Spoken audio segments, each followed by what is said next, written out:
Fall brings changing leaves, football, cooler weather, and campfires, but it can also bring some sticky situations like political disagreements and questions about trick-or-treating and school sports.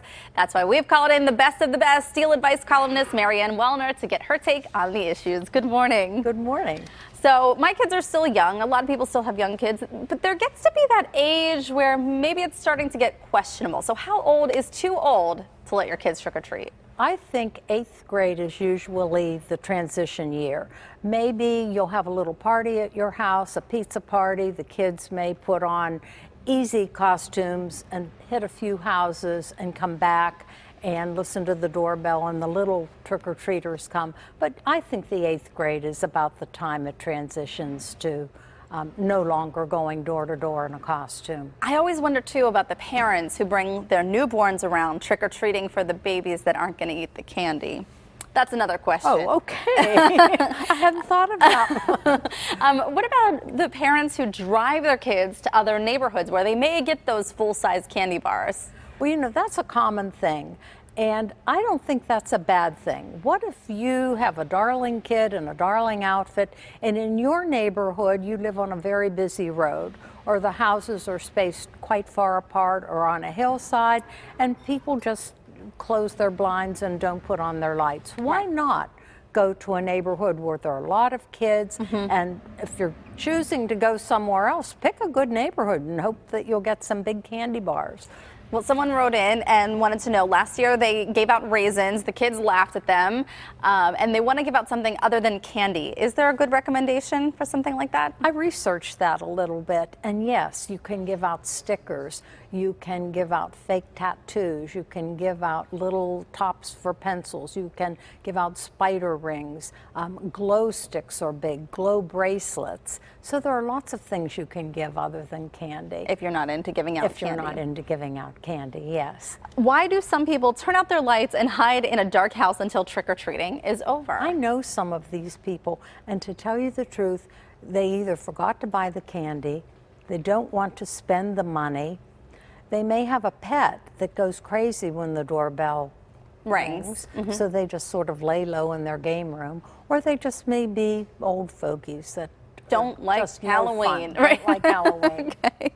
All right, so moving from Halloween into something that can also be a little scary, political situations. This is the time of year as we approach the midterm elections. So someone wrote in, two of my coworkers are opinionated about politics. I want to be a team player, but find it difficult because I don't share their political views. How can I avoid political discussions at work? Well, you know, you leave your political comments at home and you just don't enter into their web. They would love to draw you in. Don't fall for the bait. Just if they ask you a direct question, say, you know, I don't talk politics or religion, and go about your work. Change the subject. Don't be led into their arguments about their candidates. Well, another question comes in about Facebook and the posting that you're seeing on social media. Do you comment? Do you not if you have different views? I think it's very offensive if you have a good friend who continually posts very negative things about a candidate you may support. So I don't think you should post negative things about a candidate. Social media is to reach a lot of people in a friendly way, not to do a diatribe of animosity towards someone who's running for office. I know we've seen a lot of that stuff on social media. So another question about football, soccer, some of the sporting events that parents might be going to this time of year. This one says, my son's soccer coach has a win-at-all-cost personality and rarely puts my son in the games. I am sick of going to every game and watching other kids play. Should I say something? I read that question a few times, and what occurred to me is maybe this mom is just sick of going to games. She absolutely should not say anything.